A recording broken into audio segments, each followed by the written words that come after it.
भारत के कुछ गाँव में एक ना एक ऐसी जगह होती है जिसके बारे में लोग ना तो सुनना पसंद करते हैं और ना ही उस जगह का नाम लेना पसंद करते हैं। तो आज की ये हमारी कहानी यूपी के हरदोई के पास एक छोटे से गांव की है, जहां एक 70 साल पुराना कब्रिस्तान है, जिसे वहां के लोग पुरानी मिट्टी वाला कब्रिस्तान के नाम से भी जानते हैं।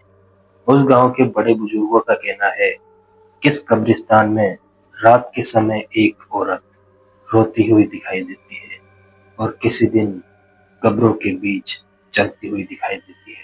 पर आज के समय में वहाँ के जो यंग लड़के हैं, वो सब इन कहानियों को केवल अफवाहें मानते हैं और सिर्फ कहानियां मानते हैं। इसलिए एक रात वहाँ के 3 लड़के उस कब्रिस्तान में अंदर चले जाते हैं और वहाँ पर उन तीनों के साथ कुछ ऐसा हुआ जिसको वो आज भी नहीं भूल पाए हैं। पर ये वीडियो शुरू करने से पहले अगर आपने हमारा चैनल सब्सक्राइब नहीं किया है तो सब्सक्राइब कर लीजिए, क्योंकि हमारे चैनल पर मिलेगी आपको ऐसी ही हॉरर व इंटरेस्टिंग स्टोरीज। तो चलते हैं कहानी पर। 3 दोस्त फैजल, राजू और कबीर रोज रात को तालाब के पास ताश खेला करते थे। पर आज के दिन उनको ताश खेलते खेलते आधी रात हो गई थी। पर रोज ताश खेलने की वजह से उनका आज ताश में मन नहीं लग रहा था। इस वजह से फैजल ने कहा, यार आज ताश में मन नहीं लग रहा।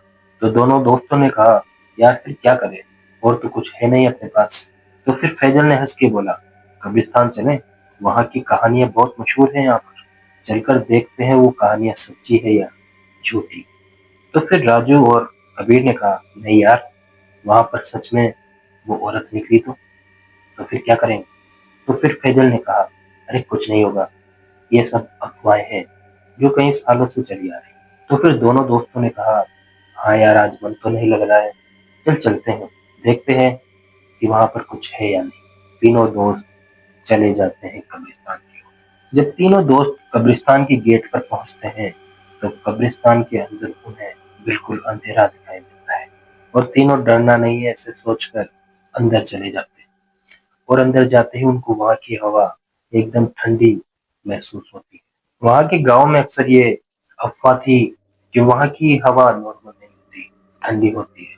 और हवा को महसूस करके तीनों ने एक दूसरे से कहा, यार हवा तो ठंडी है, ये असली तो नहीं है।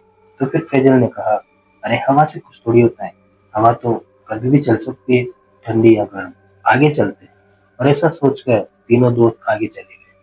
अंदर अंधेरा था और वहां की मिट्टी गीली थी। कबीर रुककर बोला, फैजल, फैजल कुछ अजीब लग रहा है। फैजल ने हंसकर जवाब दिया, यार तुम दोनों को हर वक्त अजीब ही लगता है।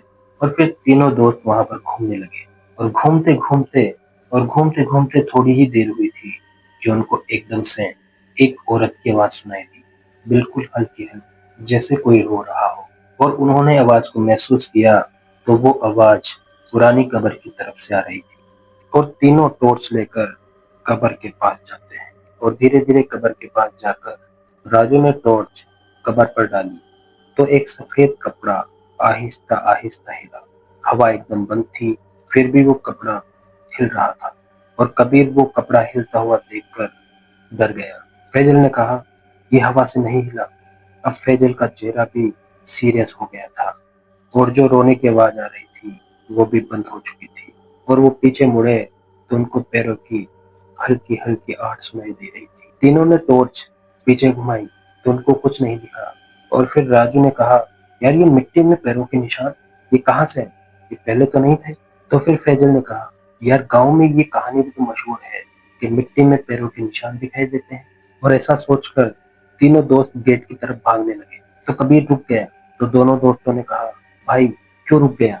तो उसने कहा, सामने कोई खड़ा है। तो उन्होंने टॉर्च डाली तो एक लंबी सफेद औरत, बिखरे बाल, सफेद कपड़े और सर नीचे, बिल्कुल वैसे ही जैसे गांव वालों ने बताया था। और औरत ने धीरे से सर उठाकर सीधा तीनों को देखा और एकदम से चीख मारी, वैसी ही चीख जो गांव वाले पहले भी सुन चुके थे। और तीनों एक साथ भागने लगे और गेट तक आते आते कबीर को लगा कि उसका कंधा किसी ने पकड़ लिया है।